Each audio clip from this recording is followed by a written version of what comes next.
안녕하세요. 저는 지금 퀸 메리 대학교의 대학원에서 데이터 사이언스 앤 아티피셜 인텔리전스 컨버전 코스를 듣고 있는 김태진입니다.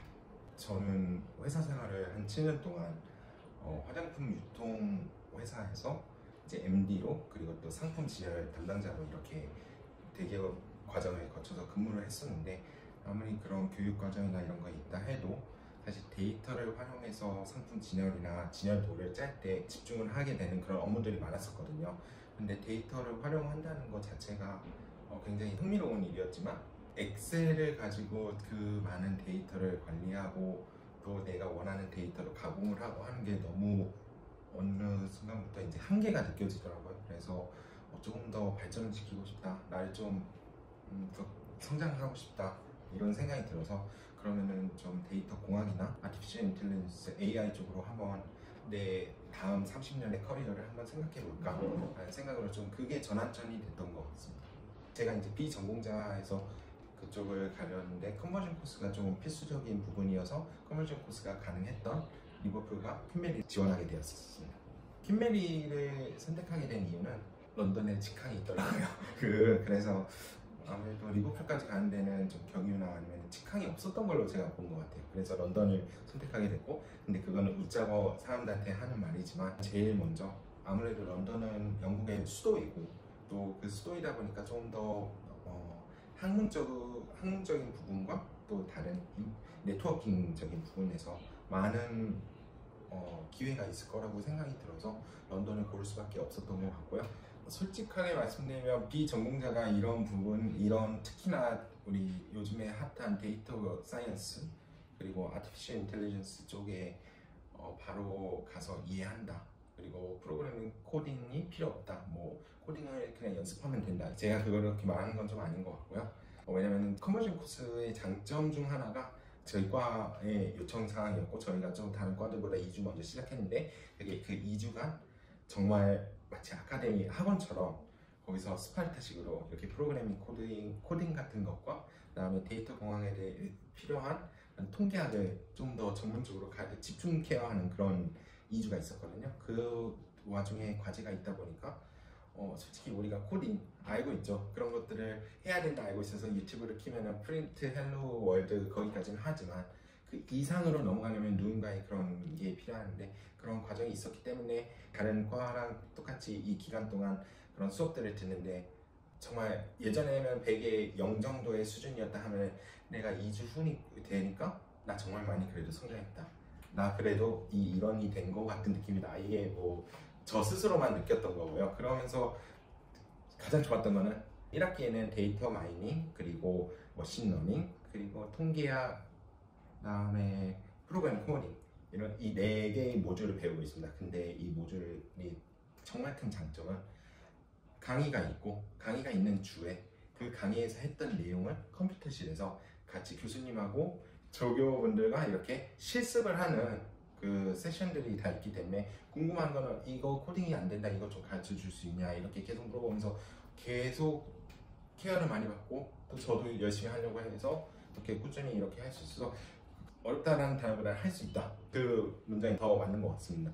그래서 쉽진 않지만 할 수 있다, 제가 말씀드릴 수 있는 것 같습니다. 비전공자 치고는 첫 번째 1학기에는 모두 아까 4개 말씀드렸잖아요. 4개 다 지금 디스팅션 받고 있고, 지금 시험 2개는 좀 결과가 좀 나와야 되지만 그거를 뭐 사실 페일만 안 하면 지금 디스팅션까지 가는 수준이어서 잘하고 있습니다. 과제 같은 경우에는 정말 그 모듈마다 다르긴 한데, 프로그래밍 같은 경우에는 그냥 코딩을 이제 어떤 거를 내가 하고 싶은데 이거를 갈 수 있는 조금 코드를 짜봐라 하는데, 사실 그 코드 같은 것들은 강의에서나 혹은 실습에서 많이 배웠던 거를 응용하는 거라서 좀 계속 확인하다 보면은 저도 계속 틀린 답을 찾으면서 계속 배우게 되는 그런 과제가 있고요. 통계학 같은 경우에는 어떤 예를 들어서 영국의 인구 통계 이렇게 했을 때 그 통계 그 엑셀 파일을 가지고 어떻게 파이썬으로 그 엑셀 데이터를 끌고 와서 이제 뭐 넘파이나 아니면은 판다스 같은 거를 사용해서 어떻게 이거를 좀 더 이미지화 시키고 조금 더 그런 그래프화 시킬 수 있는지, 그리고 그래프화를 시킨 다음에 약간 에세이 타입처럼 이 과제는 영국의 인구 밀집도를 조사하면서 영국 그 집값 변동에 영향이 있는지를 확인하는 과제입니다 라는 식으로 해서, 어떻게 보면 회사에서 보고서를 썼던 그 느낌대로 그대로 쓰는데 다만 그래프화 할 때는 코딩을 사용한다 이런 느낌이고요. 머신러닝 같은 경우에는 어떤 문제가 주어지면은 이 문제를 어떻게 풀는지에 대한 전체적인 프로세스를 좀 더 마킹하는, 좀 더 그 교수님께서도 말씀하셨는데 결과는 솔직히 상관없어요. 맞으면 너무 좋죠. 근데 틀려도 이 학생이 어떻게 이거를 프로세스를 가져가는지를 좀 많이 보는 그런 좀 에세이 타입도 있고요. 최근에 그 코로나 팬데믹 이때 이후로 좀 온라인 시험도 활성화돼서 저도 사실 지금은 시험 기간인데 한국에서도 시험 볼 수 있고 그런 상황입니다. 시험 같은 경우에는 그래도 공부하면은 강의 시간에 그냥 집중만 해도 충분히 볼 수 있는 그런 시험들이 많고요.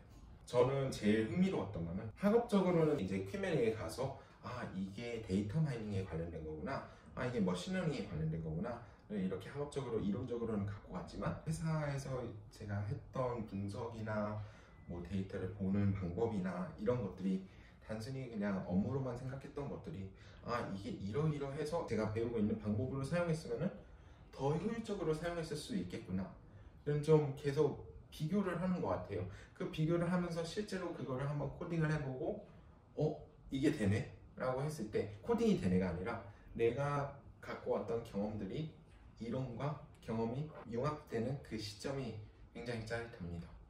네, 그냥 한 가지 예시로 들면은 데이터 마이닝에 아피러리 알고리즘이라고 있는데, 예를 들어서 슈퍼마켓에 가는데 뭐 빵, 우유, 버터 이렇게 하나의 바스켓이라고 하거든요. 저희 그 장바구니에 누군가 샀다 하면은 이들의 연관성을 분석하는 조금 그런 아피러리 알고리즘이라는 게 제가 학업에서 배웠는데, 이걸 딱 처음에 강의 때 보니까 예전에 회사에서 뭐 아이 리무버를 사면은 아이라이너나 이런 것들, 화장품을 좀 연관해서 사는 그런 부분, 이 연관도라고 해야 되죠. 그게 좀 많이 똑같아하고 비슷해서 그런 부분에서 조금 신기하고 또 흥미로웠던 것 같습니다. 비전공자가 과정을 하는 데에는, 따라가는 데는 그럼에도 불구하고 어려웠다고 느꼈던 거는 응용하는 게 조금은 아직은 좀 부족한 것 같습니다. 그 부분이 좀 많이 어려웠고요. 어느 부분에서 이거를 프로그래밍, 코딩이나 이런 것들을 적용할 수 있는지, 어떤 거를 갖고 와서 할 수 있는지는 아직은 솔직하게 문과생의 머리로 이런 이과적인 부분을 하기에는 그 머리가 바뀌려면 조금 거기에 좀 어려움이 있는 것 같습니다. 그럼에도 계속 해보면은 또 제게 되고 또 그러면서 성장하는 거니까 그렇게 막 어려움이 있다 해서 장벽처럼 느껴지지 않습니다. 실제 프로젝트가 기업과의 연계성이나 이런 것들 그런 건 아니지만 머신러닝 같은 경우에는 그랬던 것 같아요. 교수님께서 조금 더 저희가 실현하고 실습하고 하는 거를 좀 선호하셨던 분이기 때문에 저희 과제가 그런 미니 프로젝트라고 해서 어떤 문제를 주어지고 어떻게 우리가 이거를 하나씩 좀 해결해 나가는지 그 과정이 있었는데, 그러면서 좀 그 과제의 장점은 1학기 동안 배웠던 것들을 다 하나로 녹여서 어느 정도 수준까지 이해했는지, 그거 미니 프로젝트라고 하고, 제가 미니라고 말씀드리는 거는 보통 졸업 논문을 쓰지만 여기에서는 졸업 프로젝트가 있어요. 그래서 지금 이제 막 지도 교수님과 이렇게 다 선정이 됐고 주제가 정해지고 그 졸업을 하기 위한 프로젝트가 또 따로 있고요. 또 가끔가다 크리스마스 때 몇몇 과의 친구들이 모여가지고 약간 동호회 같은 거였던 것 같은데 산타 이미지와 산타 이미지가 아닌 것들을 이렇게 한 번에 파일 폴더에다가 넣어놓고 이 머신러닝 그 모델이 어떤 이미지를 주어지든 얘가 산타다, 산타가 아니다 라는 그런 모델을 만들어내는 그런 이벤트성 프로젝트도 했던 것 같아요. 한국, 일본, 중국 그리고 동남아와 이제 동아시아 쪽 사람들은 5%에서 10% 그 정도고요. 인도 친구들이 거의 한 50에서 60% 되고요. 그 다음에 나머지 5%가 영국인 혹은 미국인 쪽일 것 같고, 나머지가 거의 한 중동 쪽 사람인 것 같습니다. 그렇지만 오히려 컨버전 코스여서 정말 좋았던 점은 비전공자가 전공을 하기 위한 컨버전 코스였잖아요. 그러면 그만큼 이 친구들이, 제 지금 클래스메이트들이 경험이 굉장히 풍부하고 그 다음에 굉장히 진취적이고 저희 예를 들어서 머신러닝 같은 경우도 빅데이터 과와 저희 그 컨버전 과가 같이 이렇게 듣는 그 강의거든요. 그런데 암묵적으로 그 과는 여기에 앉고 저희 과는 이쪽에 앉는데 보통 강의를 했을 때 질문이나 대답을 하는 게 저희 과에서만 해요. 이걸 보면은 정말 이 친구들은 여기에 공부하러 왔다, 배우러 왔다. 그렇기 때문에 이 친구들과 얘기를 할 때 굉장히 좀 성숙한 대화를 할 수 있고 조금 더 미래지향적인 얘기를 할 수 있고 많은 도움을 받고 주고 할 수 있는 게 있고 또 심지어는 이 사람들의 배경이 그렇게 나쁘지 않다가 아니라 정말 좋거든요. 예를 들어서 제 주변에만 봐도 HSBC 은행에서 투자 관련된 그런 쪽을 계속 10년간 일했던 친구도 있고 골드만삭스에서 조금 일하고 온 분도 있고 심지어 마이크로소프트에서 이 업무를 하시다가 이제 세일즈 영업적으로 하시다가 조금 더 전문적으로 이쪽으로 보고 싶으신 분도 있고 굉장히 다양히 많습니다. 그래서 저한테는 이 컨버전 코스가 어떻게 보면 정말 좋은 네트워킹에 있어서도 그렇고 그 사람들 그 국적의 나라들의 상황들을 정말 실시간으로 알 수 있고 하는 정말 값진 그런 클래스메이트들인 것 같아요. 네, 사설 기숙사고 학교에서 정말 걸어서 2분 거리에 있습니다. 학교에서 운영하는 기숙사도 있지만 제가 여기를 따로 선택한 이유는 이거는 다 사람마다 다른 것 같아요. 저는 거리를 좀 많이 선호했던 편이에요. 숙소를 고를 때. 왜냐면 그런 대중교통비나 뭔가 학교를 가고 싶은 마음이 생길 수 있을 만한 그런 것들을 많이 고려했기 때문에 그 거리를 생각했고 그래서 사설 기숙사라서 조금 가격이 그냥 일반 기숙사에 비해서 조금은 더 비싼 것 같아요. 18,000, 19,000파운드였던 것 같아요. 그 사설 기숙사에서 스튜디오 플랫으로 있고요. 그 다음에 제 주방이 있고 제 침대가 있고 제 화장실이 있어서 정말 아늑하고 따뜻하고 정말 좋은 곳입니다.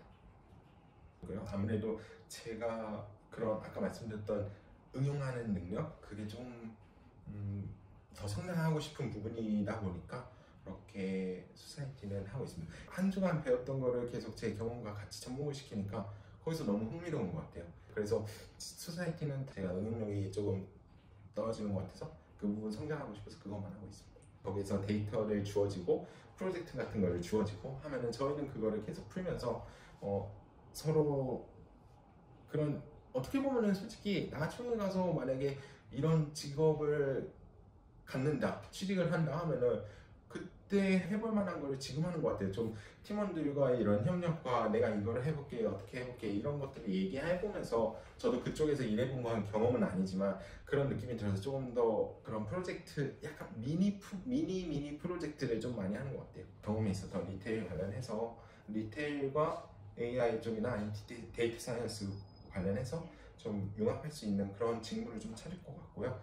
이런 경험도 같이 갖고 있다라고 해서 계속 어필하면서 준비를 할 것 같습니다. 그리고 또 이게 정말 제가 이제 유학 박람회 때 들었던 것 중 가장 좋았던 점 중 하나는 학교에서 그런 커리어 스포츠 커리어 디파먼트가 있어요. 거기가 우리가 보통 한국에서 취업 준비를 하면은 대학을 졸업하고 선후배의 정보나 아니면 취업 박람회나 아니면 취업 스터디나 이런 거를 통해서 자소서를 쓰고 자소서 첨삭도 이미 회사를 다니고 있는 분들이나 아니면 주변 사람들한테 첨삭을 부탁하고 뭔가 그런 정말 그런 많은 과정들이 있잖아요. 그 과정들을 학교 측에서 다 해줘요. 학교 측의 커리어 디파트먼트를 가면은 제가 예약을 하고 이렇게 뭐에 대해서 하고 싶다 하면은 제 자소서를 먼저 보내놔요. 보내놓으면 거기서 첨삭을 해서 요즘 기업에서는 이러이러한 거를 추구하기 때문에 이걸 하자 하고 또 어떤 사람들은 인터뷰도 같이 해줘요.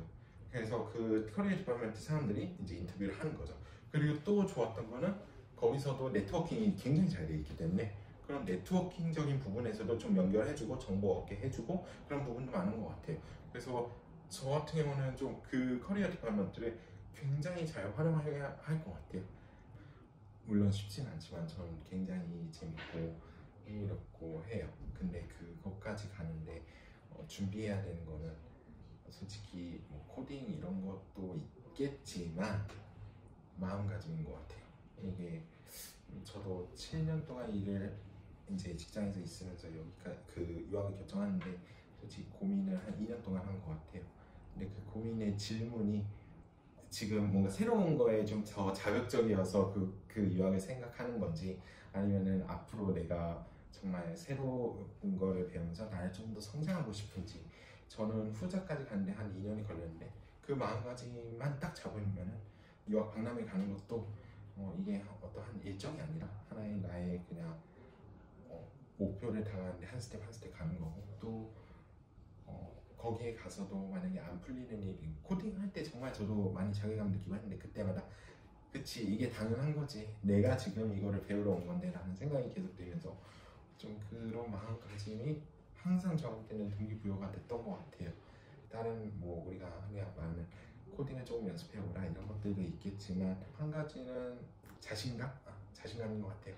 강의 시간에 물어보고 싶은 것들 그냥 편하게 물어보세요. 솔직히 다 존중하는 문화고, 특히 컴퓨전 같은 경우에는 다 레스펙트가 있기 때문에 그런 부분에서 제가 봤을 때 마음가짐, 그 다음에 자신감, 그리고 조금만 욕심을 더 부린다면 경험, 회사 경험. 저희 지금 과에서는 그래도 지금 평균 그 일하고 온 친구들의 평균 그 연차 수가 5년이더라고요. 5.6년인가 그랬었어요. 그런데 그래도 제가 7년 동안 한 곳에서 계속 있었기 때문에 저도 많이 인정을 받아요. 저 리테일 관련해서는 저만 있었어요. 그러다 보니까 교수님께서도 그런 아까 말씀드렸던 아피어리 알고리즘 이런 것들이 있거나 친구들도 그런 걸 들었을 때 태진 너 이거 하지 않았어? 이거 어때? 이런 예시가 어떤 예시가 있어? 막 이런 것도 정보 공유가 되면서 나의 가치도 그만큼 올라가는 것 같아요. 그래서 지금 쌓고 있는 어떤 이게 회사 경험이든 뭐든 다 나중에 가서 내가 얘기할 수 있고 좀 나한테 큰 자산이 된다라고 생각하면서 유학 준비하시면 사실 영어와 코딩과 그런 것보다 훨씬 더 도움이 되고 값어치 있는 그런 준비일 것 같습니다. 감사합니다. 감사합니다.